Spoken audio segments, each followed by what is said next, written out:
Bom, visto então os molares superiores descidos, vamos então estudar os molares descidos inferiores. Então, o primeiro molar inferior descido, ele é em número de 2, um de cada lado.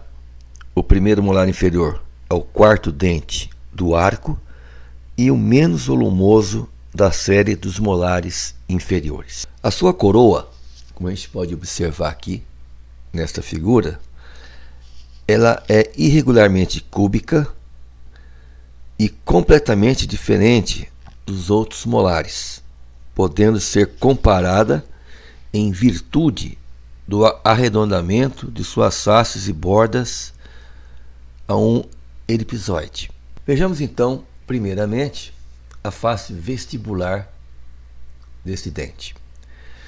A sua face vestibular pode ser inscrita em um trapézio, cujo grande lado oclusal tem cerca de 7,9 milímetros de comprimento e cuja altura orça em 6 milímetros. Então veja aqui sua face vestibular. Ele apresenta aqui um sulco ocluso vestibular que separa então em dois segmentos, um segmento mesial maior e um segmento distal menor. Então esta face ela é convexa nos dois sentidos, apresentando próximo de sua parte média uma depressão rasa que a divide, como já foi falado, em dois lobos, o mesial mais volumoso, que é este aqui, e o distal menos volumoso.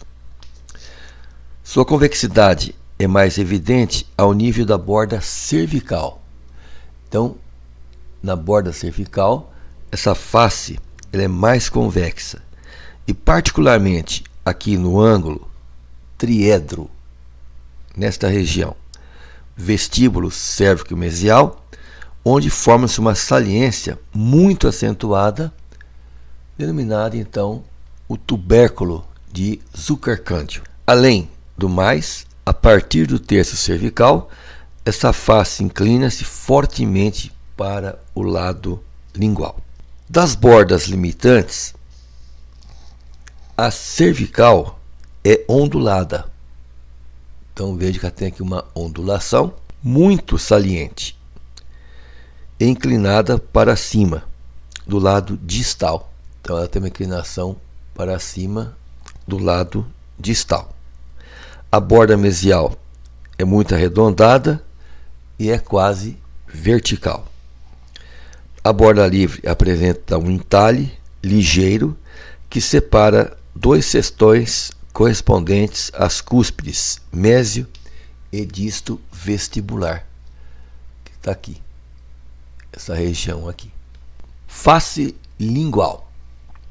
Então a face lingual, se nós formos comparar com a face vestibular, a face lingual ela é bem menor em relação à vestibular. E ela é convexa, bastante convexa, porém menos inclinada. Então nós temos aqui um sulco fundo junto ao terço oclusal e raso ao nível do terço médio, dividindo esse dente em dois lobos que correspondem às duas cúspides linguais. Então aqui eu tenho a cúspide mesiolingual e aqui a cúspide distolingual.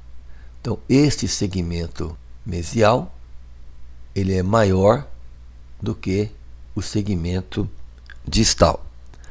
Então, das bordas separativas, merece descrição apenas a cervical, por ser pouco saliente, ondulada e com uma ponta intrometendo-se entre as raízes dos dentes. Então, aqui tem uma ponta que se intromete entre as raízes dos dentes.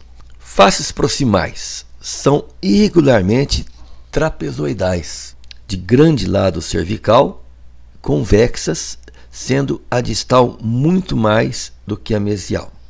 Aqui nós temos a face oclusal do primeiro molar inferior, que é de forma elíptica e comprimida no sentido vestíbulo lingual, alongada no sentido mesiodistal. Vejo aqui o lado distal, sempre menor que o mesial, que por sua vez é maior e mais plano. O distal é menor e mais convexo. Então, a sua superfície mostra 4 cúspides, ou seja, 2 vestibulares e 2 cúspides linguais, assim dispostas por ordem crescente de volume. Então nós temos aqui a mesiolingual, que é a maior, que é a mais desenvolvida das 4. Depois nós temos aqui a mesiovestibular, vindo a seguir a distovestibular, e por último a menor das 4, que é a cúspide distolingual. As pontas das cúspides aproximam-se muito no sentido vestibulolingual, particularmente ao nível das cúspides mesiovestibular e lingual, conferindo à coroa um aspecto elíptico. Então veja aqui o sulco principal, mesiodistal, separando as cúspides vestibulares das cúspides linguais. Aqui nós temos o sulco ocluso vestibular, que separa a cúspide mesiovestibular da distovestibular, e aqui o sulco ocluso lingual, que separa então as cúspides mesiolingual da cúspide distolingual. Aqui nós temos as cristas marginais, que unem as cúspides vestibulares à lingual. Aqui a mesma coisa. 2 fóssulas principais dispõem-se junto às cristas marginais mesial e distal. Então nós temos aqui a fóssula mesial, junto aqui à crista marginal mesial, e aqui a fóssula distal junto à crista distal. Existem então 3 sulcos principais: sulco mesiodistal, que é esse sulco, o mesiodistal, e os outros 2 que se originam das fóssulas e da face oclusal, que vão terminar na face vestibular e lingual, que é o sulco vestibular e aqui o sulco lingual. Podemos também chamá-lo de sulco ocluso vestibular e ocluso lingual. E também sulcos secundários. As cristas marginais são muito salientes, particularmente a crista marginal, no caso aqui, a mesial, que é bastante saliente, que em alguns casos assemelha-se a um tubérculo. O colo nada apresenta de particular, pois assemelha-se aos dos molares superiores.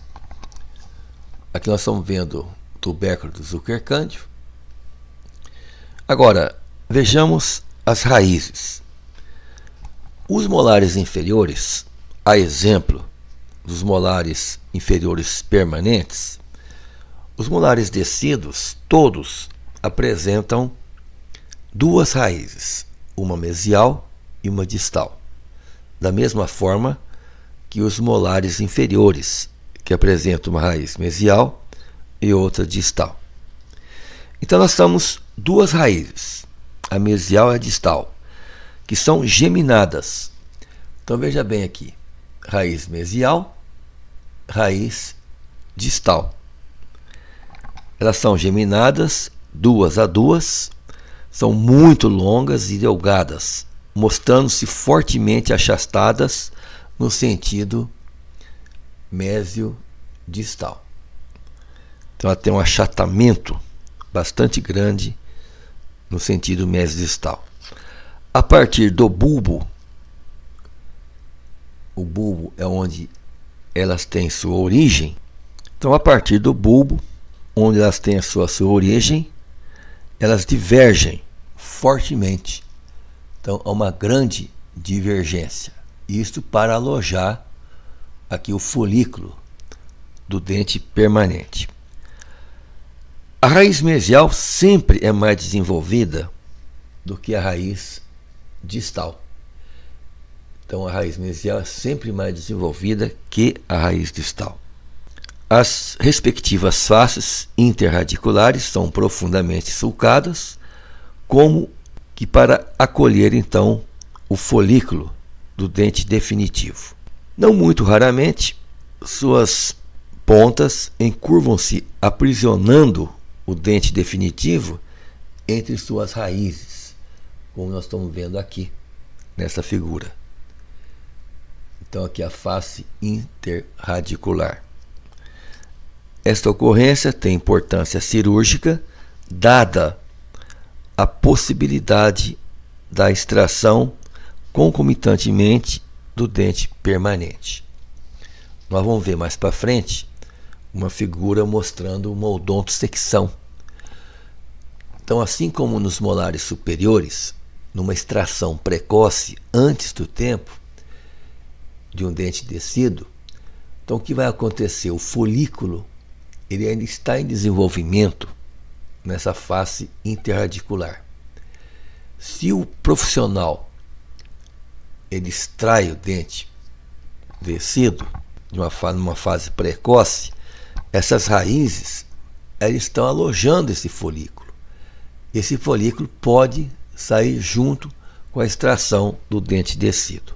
Para isso, tem-se uma técnica que nós vamos mostrar mais para frente. A cavidade pulpar, então nós temos aqui uma câmara pulpar bastante volumosa, elas têm uma proximidade aqui com a face oclusal, isso é uma característica dos dentes descidos, por apresentar assim uma cavidade pulpar bastante ampla. Aqui o canal distal e aqui o canal mesial. O canal mesial ele é sempre mais amplo que o canal distal. Então nós temos aqui a raiz distal, que é uma raiz bastante volumosa. Nesta figura, vista por proximal, nós temos aqui a raiz mesial, mostrando então dois canais, um canal mesiovestibular e o canal mesiolingual. Isto porque esses molares apresentam três canais, um na raiz distal, que é um canal mais amplo, e dois na raiz mesial, um que se volta para vestibular, que é o canal mesiovestibular, e um que se volta para a lingual, que é o canal mesiolingual. O irrompimento do primeiro molar inferior descido se faz aos 15 meses, o término da sua rizogênese, da formação da raiz, aos 27 meses, a dimensão média é 16,7 milímetros, número de raízes são duas, uma raiz distal e uma mesial, e número de conduto 3, um localizado na raiz distal e 2 na raiz mesial. Então nós temos um canal distal e dois canais na raiz mesial, que é o canal mesiovestibular e o mesiolingual. Vejamos agora o segundo molar inferior. Da mesma forma que nos superiores, o segundo molar inferior ele é mais volumoso que o primeiro, e é o quinto dente no arco, situado imediatamente ao lado distal do primeiro molar inferior. Ele deixa entre sua face distal e o ramo da mandíbula um espaço denominado espaço retromolar. Então nós temos aqui uma coroa nesse dente, bastante alongada no sentido mesio-distal e achatada no sentido vestíbulo-lingual. A coroa deste dente é semelhante à do primeiro molar permanente, até mesmo nos detalhes. Então faz-se assim uma grande confusão às vezes o segundo molar inferior descido com o primeiro molar permanente, porque eles são muito parecidos, principalmente os seus detalhes. Apenas o volume menor desta peça é a presença do tubérculo de Zuckercândio. Então nós temos aqui, junto aqui, a raiz mesial, acima da raiz mesial, aqui no segmento mesiovestibular, nós temos o tubérculo de Zuckercândio, que evidenciam diferenças. É inútil insistir na sua descrição, pois é semelhante à do primeiro molar permanente. Então nós temos aqui dois sulcos na face vestibular, que vai dividir esta face em três cúspides. Então nós temos aqui a cúspide mesiovestibular, que é a maior delas, vindo a seguir a vestibular mediana, e a menor, que é a cúspide disto-vestibular. O colo, exceto a maior saliência da linha cervical, em virtude da presença de uma saliência de esmalte, nada mais é necessário falar sobre este colo aqui. Então ele é bastante saliente. Aqui uma vista por proximal, por mesial. Veja a raiz mesial, como ela é bem larga, mais larga do que a raiz distal. Aqui nós estamos vendo o dente por oclusal. Então nós temos aqui esse sulco principal, direção mesiodistal, separando as cúspides vestibulares das cúspides linguais. Então nós temos aqui a cúspide mesiovestibular, a vestibular mediana e a disto-vestibular. Então, das três cúspides vestibulares que esse dente apresenta, a mesiovestibular é a maior. Aqui nós temos na região lingual o sulco ocluso lingual, separando a cúspide mesolingual da disto-lingual. Vejam que a cúspide mesolingual ela é a mais volumosa das 5 cúspides. Então, sempre a cúspide mesolingual, em todos os molares, quer sejam eles permanentes ou descidos, a cúspide mesolingual é sempre a mais volumosa. Aqui nós estamos vendo o tubérculo de Zuckercândio. Agora, vamos falar das raízes. Então, essas raízes são semelhantes àquelas dos molares que nós já vimos. São distintas em mesial e distal. A mesial sempre maior do que a raiz distal. Ambas são triangulares, longas e achatadas no sentido mesodistal. Apresenta aqui uma divergência bastante grande no terço cervical, nesta região, que é justamente onde vai alojar aqui o folículo do dente permanente. Então, no terço cervical, elas são convergentes. Voltando, ambas são triangulares, longas e achatadas, no sentido mesodistal, divergentes no terço cervical e convergentes a nível do ápice. Então aqui elas são divergentes, próximo ao colo, no terço cervical, e aqui a nível do ápice elas são convergentes. Suas faces interradiculares são também profundamente escavadas para alojar então o folículo do dente permanente. O segundo molar inferior apresenta aqui uma cavidade pulpar bastante ampla. Vejam aqui que a câmara pulpar ela é bastante volumosa, se aproximando aqui da oclusal. Temos aqui a raiz mesial e aqui a raiz distal. Esse dente ele tem 3 condutos radiculares. Então, um conduto distal, e na raiz mesial nós temos um canal mesovestibular e um mesiolingual, assim como no primeiro molar inferior. Então aqui nós temos a raiz mesial, mostrando o canal mesovestibular, e aqui o canal mesiolingual.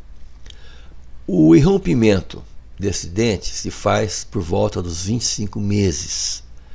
O seu término da rizogênese, então as raízes elas se completam, elas se formam aos 37 meses.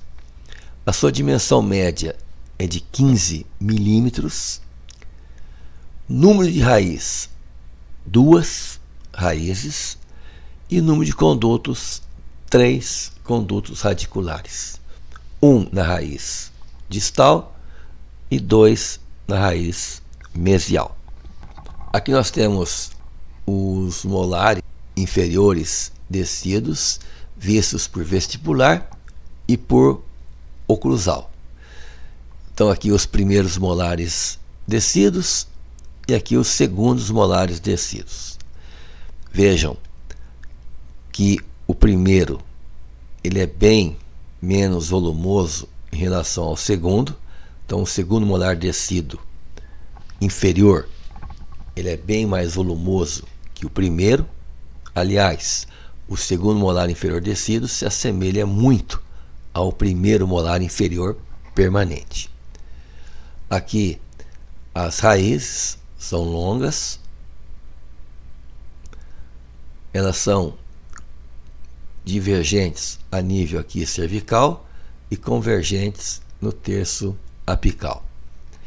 Uma vista por oclusal, então aqui em cima nós temos os primeiros molares descidos inferiores e aqui uma vista oclusal dos segundos molares inferiores.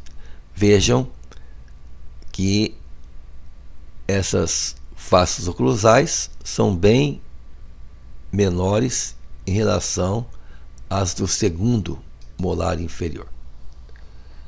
Aqui nós temos uma radiografia mostrando então o primeiro e o segundo molar inferiores.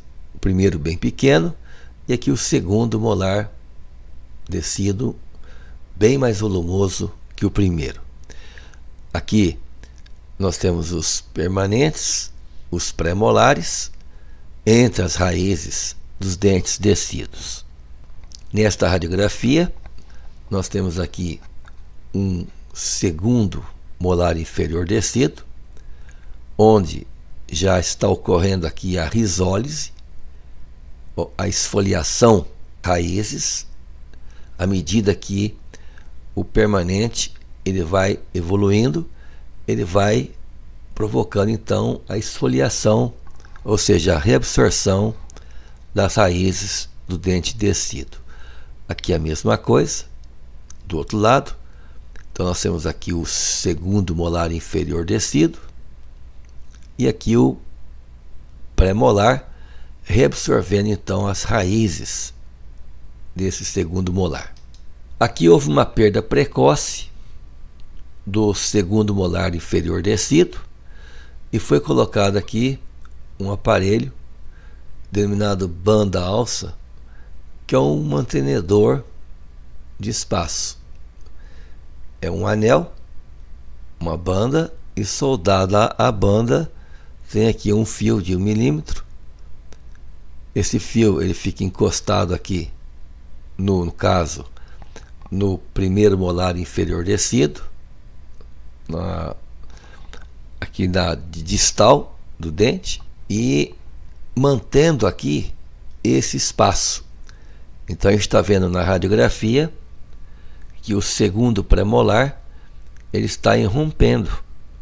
Se não tivesse esse aparelho, Então haveria aqui uma mesialização do primeiro molar permanente e iria fechar aqui o espaço e impedir então a erupção no segundo premolar. Aqui nós temos uma vista superior mostrando então a ausência do segundo molar descido. Aqui a banda alça, mantendo aqui o espaço. Aqui uma radiografia mostrando aqui o pré-molar. Aqui a mesma coisa. E nesta figura já está apontando aqui o segundo premolar inferior. Então nós estamos vendo aqui a coroa clínica desse dente. Nós temos aqui o premolar, o segundo premolar. Aqui é o primeiro. Olha aqui o primeiro molar inferior descido, bem menos volumoso do que o segundo, que é mais volumoso. Olha aqui a face interradicular, como ela é bastante grande. Neste caso aqui, nós temos um segundo molar inferior descido e uma agenesia do segundo premolar inferior. Então, aqui não tem o segundo pré. Então, a sua queda vai ser mais demorada, com a pressão mastigatória sobre ele. Nessa radiografia panorâmica, nós estamos vendo aqui os segundos molares descidos, aqui a agenesia de pré-molares, aqui a mesma coisa, segundos molares descidos, com a agenesia aqui dos... Nesta figura, nós estamos vendo aqui pré-molares. Um segundo molar inferior descido, mostrando então a cavidade pulpar, bastante ampla. Aqui a porção da câmara coronária. Veja que ela é uma cavidade, uma câmara bastante extensa, acompanhando em linhas gerais a forma anatômica da coroa. Veja aqui a cúspide mesovestibular. Olha aqui o corno pulpar correspondendo então a esta cúspide. Aqui a cúspide vestibular mediana. Aqui o corno pulpar mediano, que corresponde a esta cúspide. E aqui a cúspide disto-vestibular. E aqui o corno pulpar correspondendo à cúspide disto-vestibular. Toma-se bastante cuidado numa abertura de cavidade desse dente para não se atingir então a polpa do molar descido. Que os molares descidos, de um modo geral, essa polpa coronária ela está muito próxima aqui à face oclusal ou incisal dos dentes descidos. Nós temos aqui uma broca. Esse dente descido ele vai ter que ser extraído precocemente, e para se evitar que o folículo do permanente venha junto com a extração, é feita aqui o que se chama de odontosecção. Então esse dente ele é seccionado ao meio, a sua coroa. Então a sua coroa é seccionada ao meio e também aqui na região de furca. Aí remove-se um segmento mesial e o segmento distal. Com isto não vai ocorrer também a extração do folículo. Aqui uma outra figura, onde nós temos aqui uma broca que vai seccionar este dente em duas metades, uma metade mesial, uma metade distal, para evitar então que se faça uma extração do premolar. Então isso se chama odontosecção. É dividir o dente na sua metade mesial e distal, remove-se uma metade, depois remove-se a outra, para evitar então alguma injúria aqui no dente permanente. Uma radiografia mostrando então os molares inferiores descidos. Vejam aqui que o primeiro molar inferior sempre menor que o segundo molar. Olha aqui o primeiro molar inferior descido, bem menos volumoso do que o segundo. E aqui os dentes permanentes, os pré-molares, que ficam aqui nas faces interradiculares dos molares inferiores. E com isto encerramos então o estudo individual dos molares inferiores descidos.